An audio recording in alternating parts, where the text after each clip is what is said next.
Everyone. చాలామంది అయితే AP ICET exam అంటే స్క్రీన్ మీద ఎగ్జామ్ హాల్‌లో ఎలా ఉంటుంది?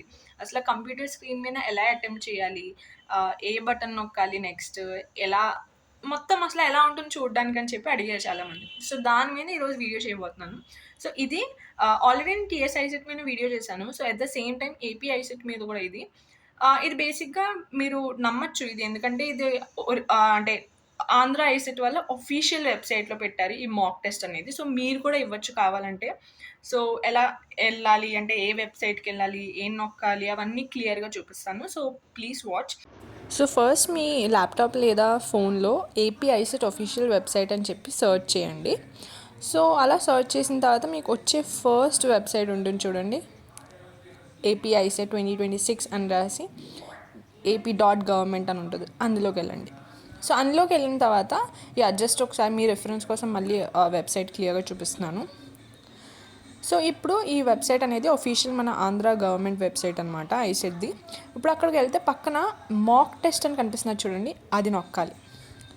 ఆ మాక్ టెస్ట్ నొక్కిన తర్వాత మీకు మొత్తం ఎగ్జామ్ సినారియో లాగా ఓపెన్ అయిపోతుంది, అసలు ఎగ్జామ్లో ఎలా ఉంటుందని చెప్పి.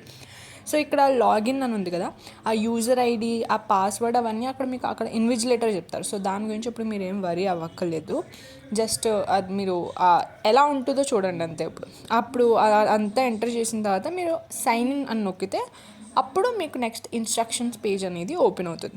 పైన క్యాండిడేట్ నేమ్ అవన్నీ ఉన్నాయి కదా, అవన్నీ ఏంటంటే అక్కడ మీ ఫోటో, మీ పేరు అవన్నీ ఉంటాయి. అది మీరు జస్ట్ చెక్ చేసుకోవడానికి అంతే. సో, ఇప్పుడైతే నేను సైన్ ఇన్ మీద నొక్కేస్తున్నాను. ఇప్పుడు సైన్ ఇన్ మీద నొక్కిన తర్వాత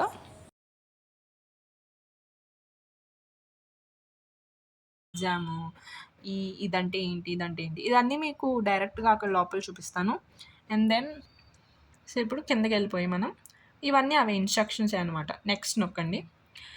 సో, ఇక్కడ మనకి మళ్ళీ ఇన్స్ట్రక్షన్సే, కాకపోతే జస్ట్ ఏంటంటే అదే ఈ మార్క్స్ అన్నీ మీకు చూపిస్తారు, సెగ్రిగేషన్.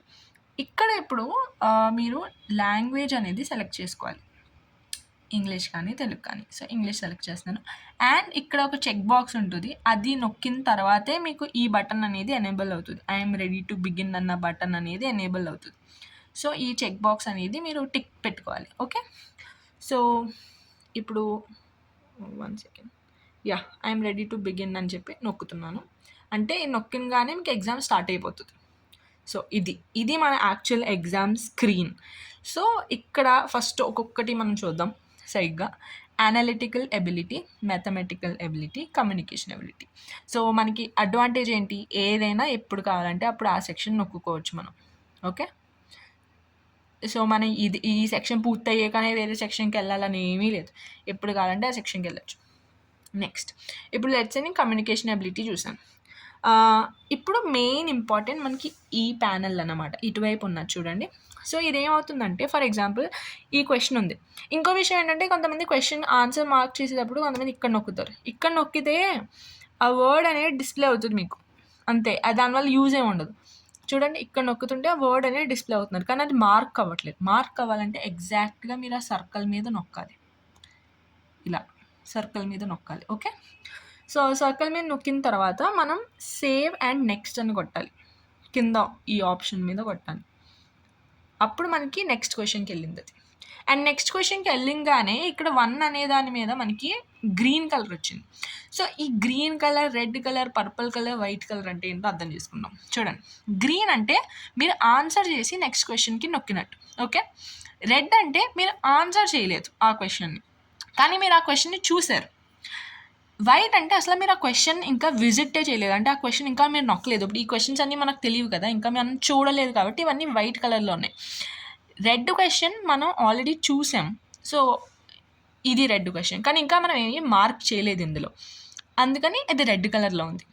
అదే ఇప్పుడు ఫర్ ఎగ్జాంపుల్ నేను ఇందులో ఏమీ ఇప్పుడు ఇంకా మార్క్ చేయలేదు నేను, కానీ ఇది మళ్ళీ తర్వాత వద్దాం అనుకుంటున్నాను. నాకు ఈ క్వశ్చన్ తెలుసు కానీ నాకు ఇప్పుడు చేయాలని లేదు, టైం పడుతుందని తర్వాత వద్దాం అనుకుంటున్నాను. అందుకని నీకు ఇక్కడ mark for review and next అని చెప్పి ఆప్షన్ ఉంటుంది, ఆ ఆప్షన్ నొక్కచ్చు మీరు. So, mark for review and next అన్నప్పుడు నొక్కిన తర్వాత నెక్స్ట్ క్వశ్చన్కి వెళ్ళిపోయింది. కానీ ఇక్కడ మీరు కలర్ చూస్తే కనుక సెకండ్ క్వశ్చన్ పర్పుల్ కలర్ అయింది. సో, పర్పుల్ కలర్ మీనింగ్ ఏంటంటే ఆ క్వశ్చన్ మీరు ఆన్సర్ చేయలేదు, కానీ మార్క్ ఫర్ రివ్యూ నొక్కారు అంటే ఆ క్వశ్చన్ మీరు మళ్ళీ రావాలనుకుంటున్నారు ఆ క్వశ్చన్ మీదకి, లేదా మీకు ఆ క్వశ్చన్ తెలుసు, లేదా మీకు ఆ క్వశ్చన్ ఏమైనా ఇంపార్టెంట్, కానీ ఇప్పుడు చేయడానికి టైం లేదు, అందుకని మళ్ళీ వస్తున్నారు. సో మీరు ఆ క్వశ్చన్ వెతుక్కోకుండా దాన్ని ఇలా పర్పుల్ కలర్లో మార్క్ చేస్తే మీకు అది ఈజీగా ఉంటుంది. ఓకే, రెడ్ అయిపోయింది, 1 అయిపోయింది, వైట్ అది అయిపోయింది, పర్పుల్ అయిపోయింది. కానీ దీని మీనింగ్ ఏంటి? పర్పుల్లో గ్రీన్ ఉంది. సో ఏం లేదు, సింపుల్. పర్పుల్ అంటే మార్క్ చేయకుండా నెక్స్ట్ క్వశ్చన్కి వెళ్ళాం. ఈ క్వశ్చన్ని మళ్ళీ మనం విజిట్ చేయడానికి అని చెప్పి పెట్టుకున్నాం. పర్పుల్ ప్లస్ గ్రీన్ ఏంటంటే మనం ఒక ఆన్సర్ మార్క్ చేసేసాం.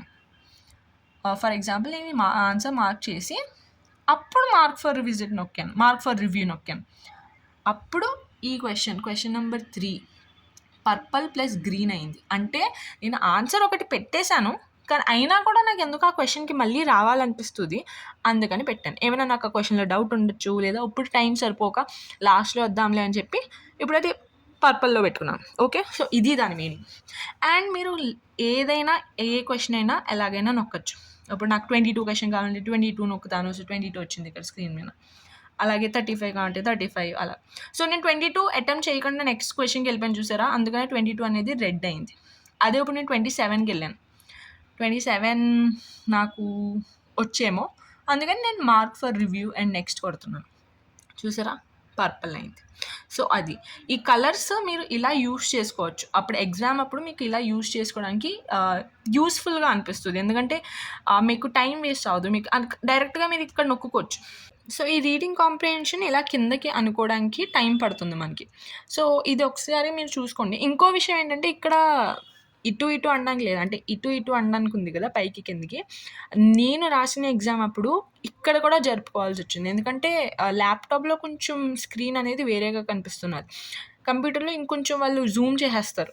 సో ఇక్కడ కూడా జరుపుకోవాల్సి వచ్చింది. సో అది ఏమవుతున్నదంటే జరుపుకోవడానికి టైం అనవసరంగా వేస్ట్ అవుతున్నది. సో అది కొంచెం మీరు చూసుకోండి, ఆ స్క్రోల్ చేయడం, మౌస్ ఎలా స్క్రోల్ చేయాలో అవన్నీ. సో ఇదనమాట. మీరు ఇక్కడ అప్పుడు స్క్రోల్ చేసుకొని వాటెవర్ ఆన్సర్ నొక్కుకొని నెక్స్ట్ సేవ్ అండ్ నెక్స్ట్‌కి వెళ్ళిపోవాలి. ఓకే, సో ఇవన్నీ అర్థమైంది కదా. సో అలాగే మ్యాథమెటికల్ ఎబిలిటీ, ఒకవేళ మీకు కమ్యూనికేషన్లో మధ్యలో లెట్స్ సే మీరు 38 క్వశ్చన్‌లో ఉన్నారు, 34th క్వశ్చన్‌లో, సరే కాసేపు ఆపేసి మనం మ్యాథమెటికల్ ఎబిలిటీకి వెళ్దామంటే అలా ఈజీగా సింపుల్గా ఏ క్వశ్చన్ కావాలంటే ఆ క్వశ్చన్. ఓకే, సో ఇంకోటి ఏంటంటే మీరు క్లియర్‌గా చూస్తే కనుక ఇక్కడ ఐ అనే బటన్ ఉంది కదా, ఒక్కొక్క సెక్షన్ తర్వాత ఐ అనే బటన్, ఐ మీద నొక్కినప్పుడు మనకి ఆన్సర్ మనం ఆ సెక్షన్‌లో ఎన్ని చేసాం, ఎన్ని క్వశ్చన్స్ మనం ఆన్సర్ చేయలేదు, ఎన్ని క్వశ్చన్స్ అసలు మనం విజిట్టే చేయలేదు, ఇవన్నీ మనకి ఇక్కడ నంబర్స్ కనిపిస్తాయి అన్నమాట.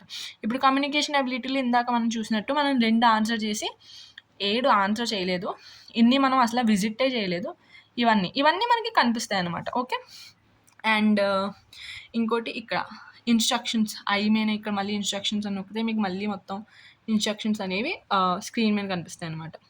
ఇది మనకి అనవసరం అనుకోండి, కానీ I'm just giving you all the information, అంటే స్క్రీన్ మీద ఉన్నాయి అన్నీ మీకు చూపిస్తున్నాను.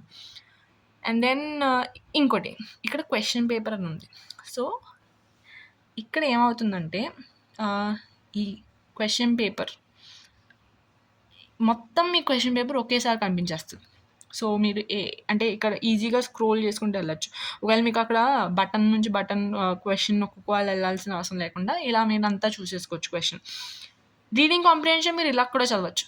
ఓకే, ఎందుకంటే ఏమవుతున్నదంటే కొంతమంది ఇలా స్క్రోల్ చేసుకుంటూ ఇలా సైడ్కి స్క్రోల్ చేసుకుంటూ జరుగుతారు. సో అలా కాకుండా మీరు రీడింగ్ కాంప్రిహెన్షన్ ఇలా ఇక్కడ నుంచి కూడా చదవచ్చు, మొత్తం ఒకేసారి కనిపిస్తుంది మీకు. అండ్ సో ఇదనమాట. సో ఇక్కడ ఇలా సెపరేట్‌గా బటన్స్ నొక్కుంటేనే కదా మీకు క్వశ్చన్స్ కనిపిస్తాయి. అదే క్వశ్చన్ పేపర్‌లో అయితే మీకు మొత్తం క్లియర్‌గా కనిపించేస్తదని.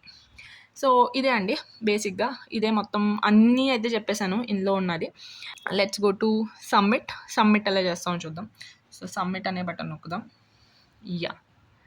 అండ్ ఇప్పుడు మీకు ఫైనల్‌గా ఇక్కడ కూడా మీకు క్లియర్‌గా కనిపిస్తుంది. అనలిటికల్‌లో ఎన్ని క్వశ్చన్స్ మీరు ఆన్సర్ చేశారు, ఎన్ని ఆన్సర్ చేయలేదు, ఎన్ని మార్క్ ఫర్ రివ్యూ పెట్టారు, ఎన్ని ఆన్సర్ చేసి మార్క్ ఫర్ రివ్యూ పెట్టారు, ఎన్ని అసలు విజిట్టే చేయలేదు, ఇవన్నీ కూడా ఇక్కడ మీకు సబ్మిట్ చేసే ముందు కనిపిస్తుందనమాట. సో ఇక్కడ యెస్ అని నొక్కి యెస్, ఓకే. అండ్ లాస్ట్‌లో వాళ్ళు జస్ట్ ఫీడ్‌బ్యాక్ అడుగుతారు అంతే. ఇది మనకి అంత ఇంపార్టెంట్ ఏం కాదు. ఇది జస్ట్ అంటే ఎగ్జామ్ ఎలా ఉంది, మీ ఎగ్జామ్ లొకేషన్ ఎక్కడుంది, ఎలా నడిచింది, మీ ఎగ్జామ్ బిహేవియర్ అంత ఫీడ్‌బ్యాక్ ఫార్మ్ అంట. అండ్ ఇక్కడ జస్ట్ ఏదో ఒకటి ఫిల్ చేసి గుడ్ అని చెప్పేసి సబ్మిట్ చేసేయండి. అంతే. మీ ఎగ్జామ్ అనేది సబ్మిట్ అయిపోయింది. ఓకే. ఇది you have successfully completed the exam. Please click on the exit button. So చూసారు కదా గైస్, ఇలాగా ఇది మీరు కూడా ఇవ్వచ్చు. సేమ్ ఇదే వెబ్సైట్ మీరు కూడా సెర్చ్ చేసి మీరు కూడా ఇదే మాక్ టెస్ట్ ఇవ్వచ్చు. ఒక టైం పెట్టుకుని ఒకే చోట కూర్చుని ఒక రఫ్ షీట్ పెట్టుకుని. And it will be very useful. ఎందుకంటే ఎగ్జామ్ హాల్లో మీరు వెళ్ళిన తర్వాత డైరెక్ట్గా మీకు ఏమీ కొత్తగా అనిపించదు. మీరు ఆల్రెడీ సాల్వ్ చేశారు కాబట్టి మీకు వచ్చి ఉంటుంది. And that's it. ఇంకేమైనా డౌట్స్ ఉన్నా కూడా please mention in the comment section. Thank you.